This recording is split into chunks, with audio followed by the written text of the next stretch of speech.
You're tuned in to Repco Muscle Garage, the home of New Zealand's toughest muscle cars, hot rods and street machines. Proudly brought to you by Repco, in association with Mount Shop, Maguire's and Rizlone. This week, get ready for a serious case of job envy. We meet Nelson, the curator and caretaker at the Ross Brothers Muscle Car Garage. And we raid Clint and Goose's Hobby Holden factory way up north. First up though, and thanks to the good folk at Maguire's, we're in the hut, checking out the Falcon XF GT that Ford never made.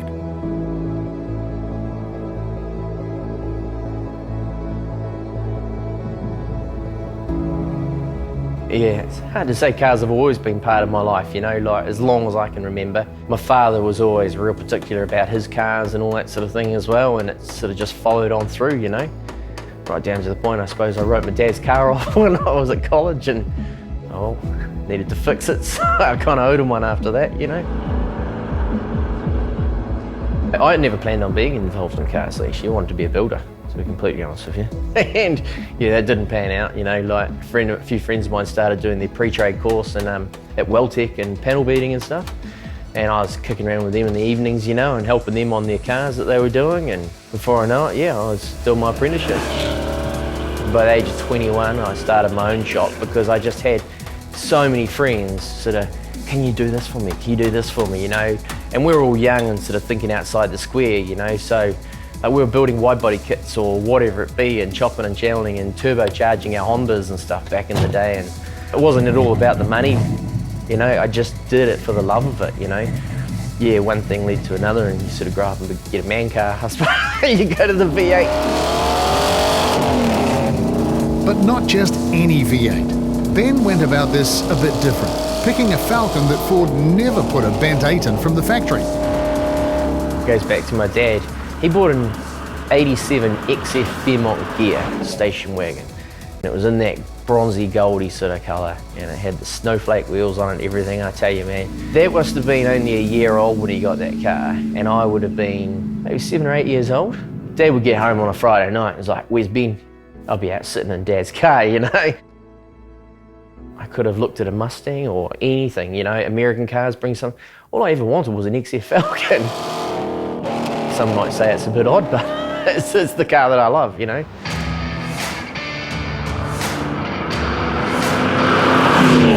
This was basically a rolling shell. I actually paid only $1,500 for the car about 6.5 years ago now. It was sort of a real slow burner at the very start, you know, and sort of as we sort of got a bit further along, I had a few good friends that had been well involved in it. It gave me some more momentum, you know, and pushed me along. And once we really sort of stepped up a gear, it sort of started coming to fruition pretty quickly, you know. The XF Falcon is one that Ford never really did anything with. It never came with a V8, you know. It was sort of a very boring car, I suppose, and quite a soft look about the front on them, you know, whereas the XDs and XEs a bit squared off, you know, and they actually looked, I don't know, maybe a little bit tougher would be the word. The theory was behind it, you know, if Ford ever did a GT XF, you know, how could it have maybe looked, you know?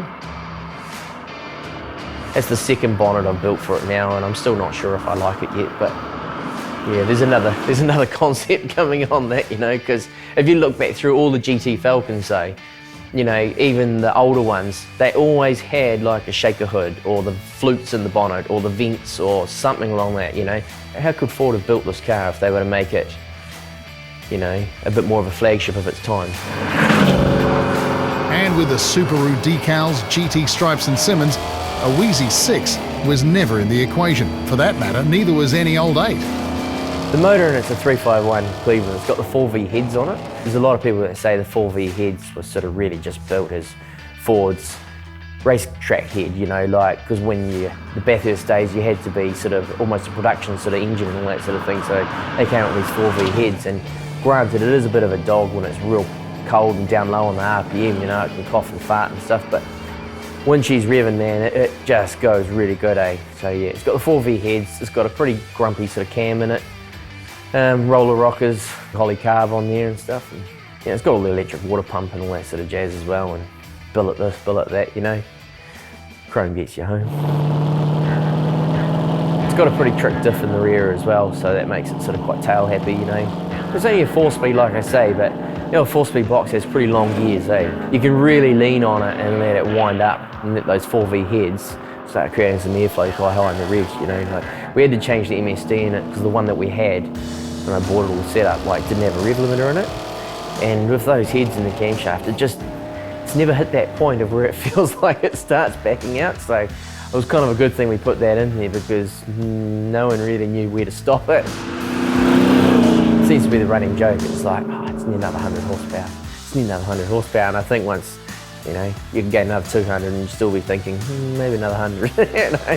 Factory stoppers suited to the original 6-cylinder wasn't going to cut the mustard.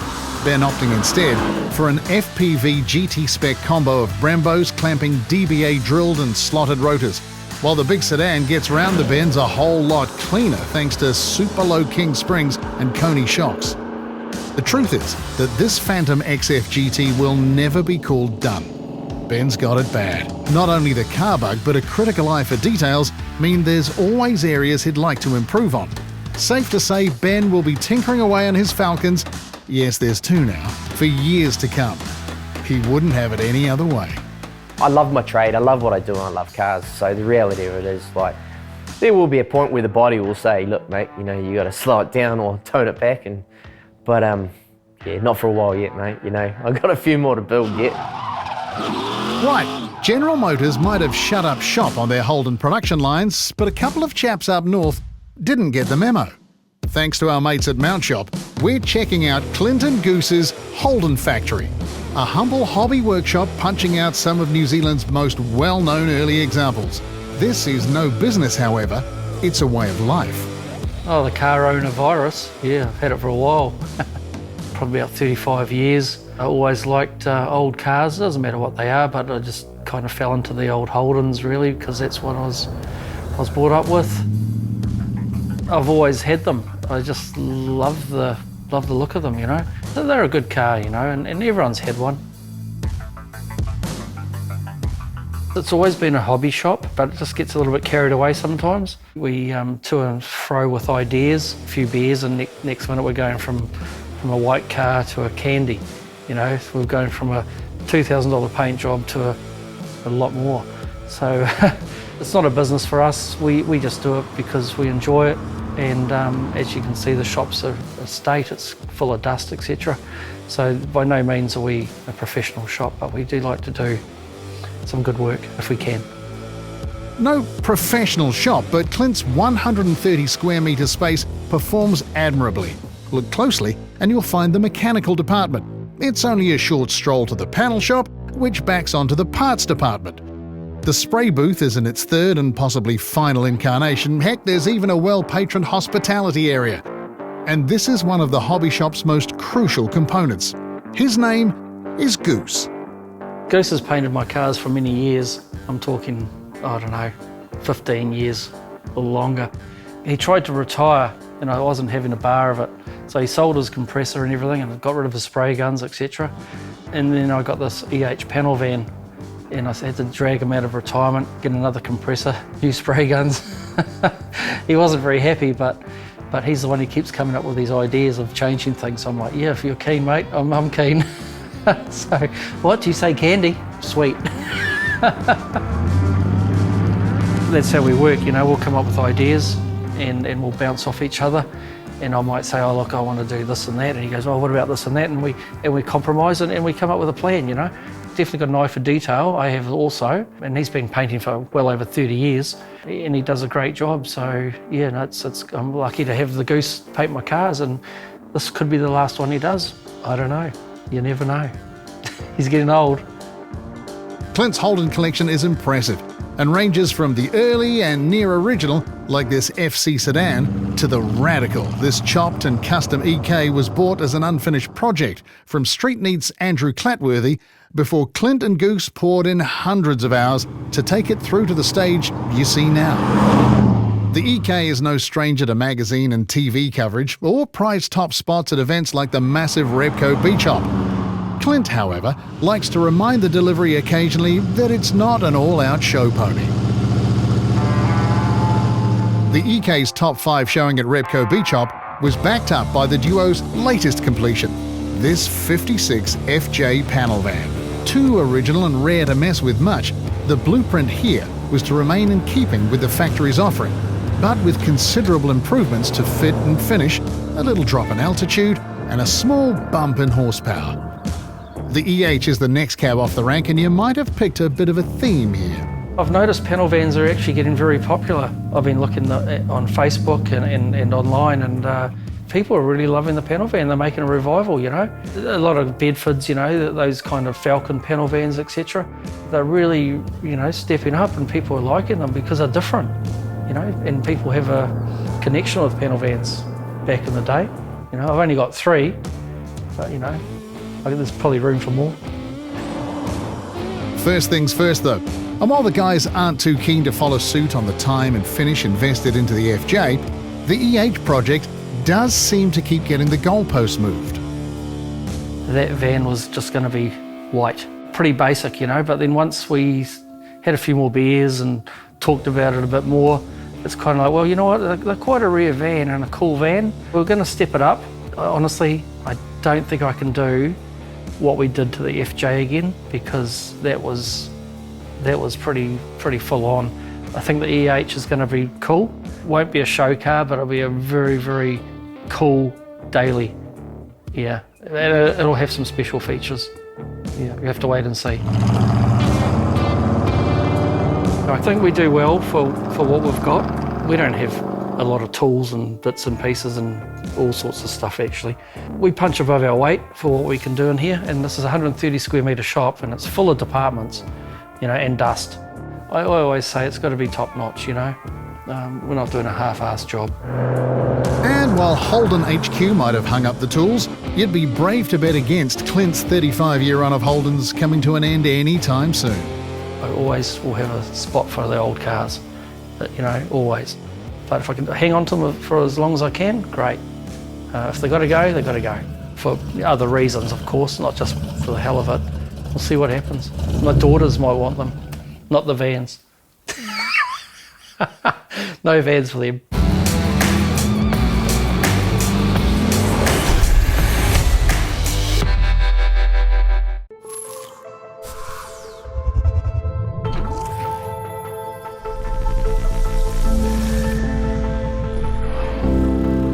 Protection of hybrid ceramic. Whoa. Now in 3 easy-to-use products. In original spray wax, now as a liquid wax, and a spray detailer. Meguiar's hybrid ceramic family with advanced SiO2 technology. Meguiar's, ceramic made easy.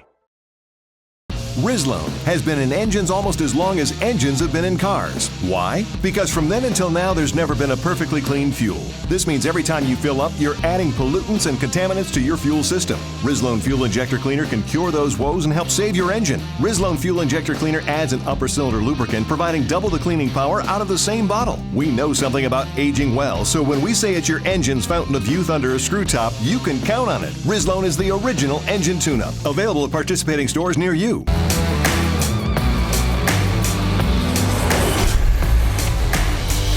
You're back with Repco Muscle Garage. Right, thanks to Rizlone, it's time now to get a bit of job envy on. A little south of Cambridge sits a private museum founded by the Ross brothers and curated and maintained by Nelson Eves. They had cars in garages, sheds, stored all around the place.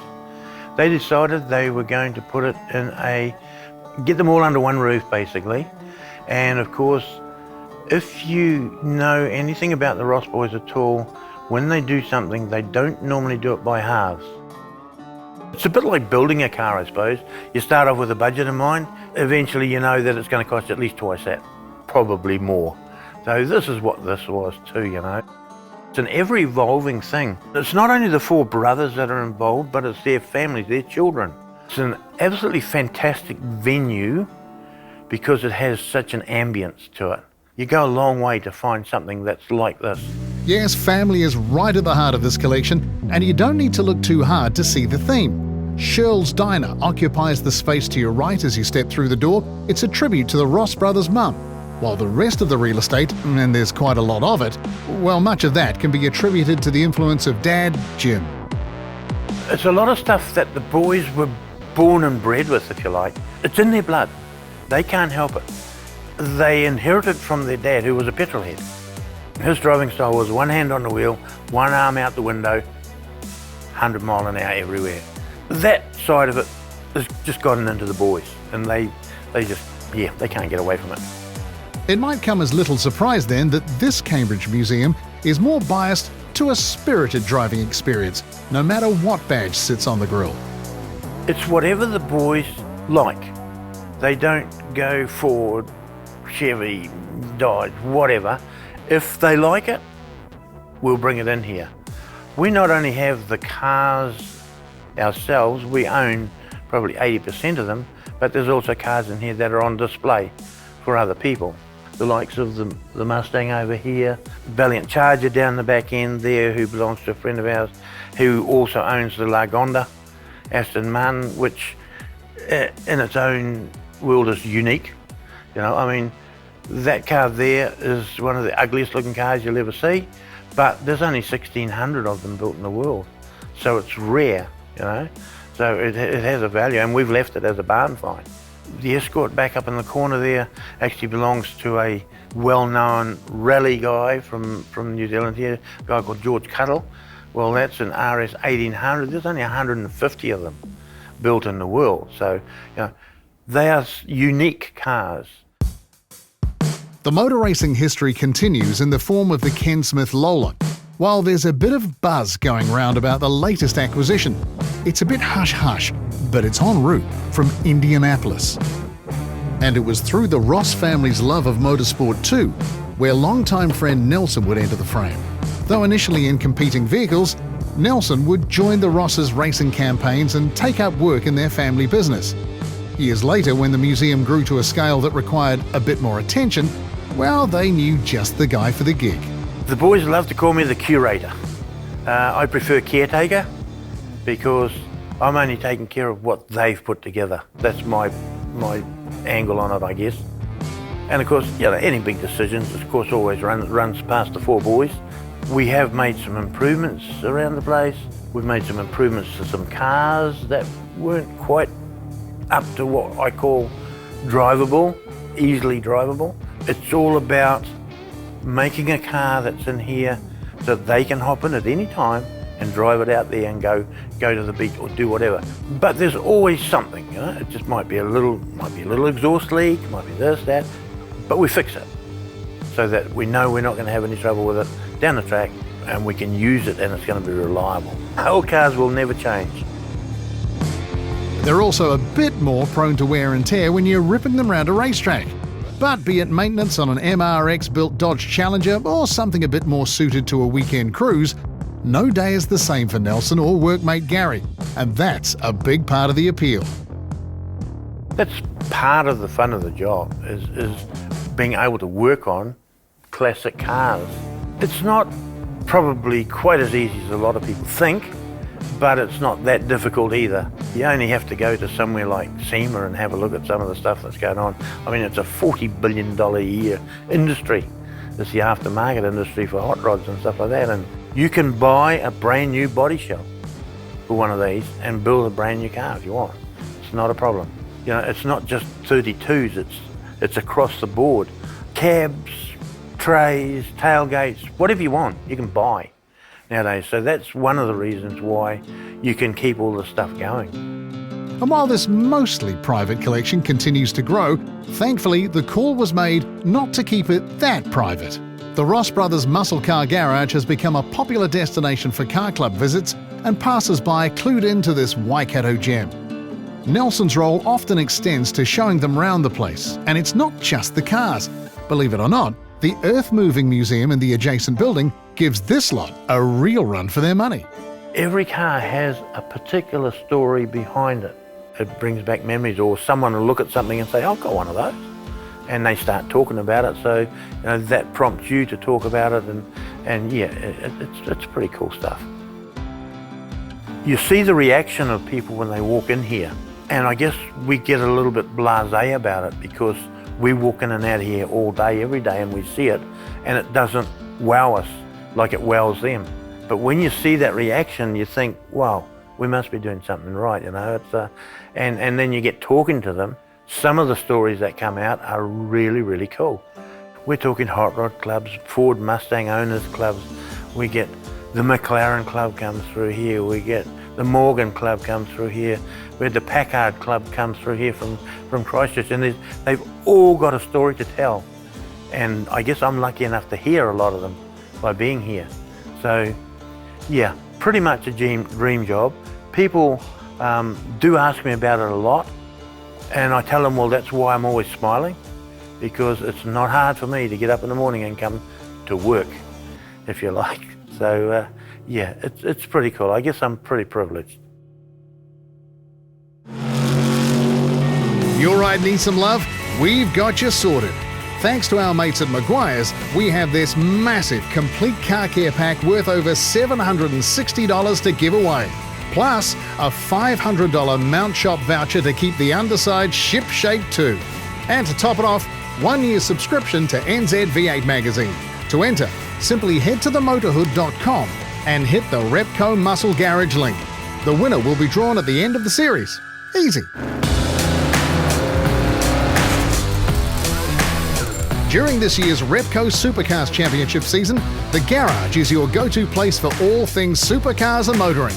Exclusive content, special guests, and your chance to win amazing experiences at the track. Register your interest today. Repco Muscle Garage was proudly brought to you by Repco. It starts with the parts. Mount Shop, undercar specialists. Maguire's, people who love cars love Maguire's. And Rislo, high-performance additives for high-performance vehicles.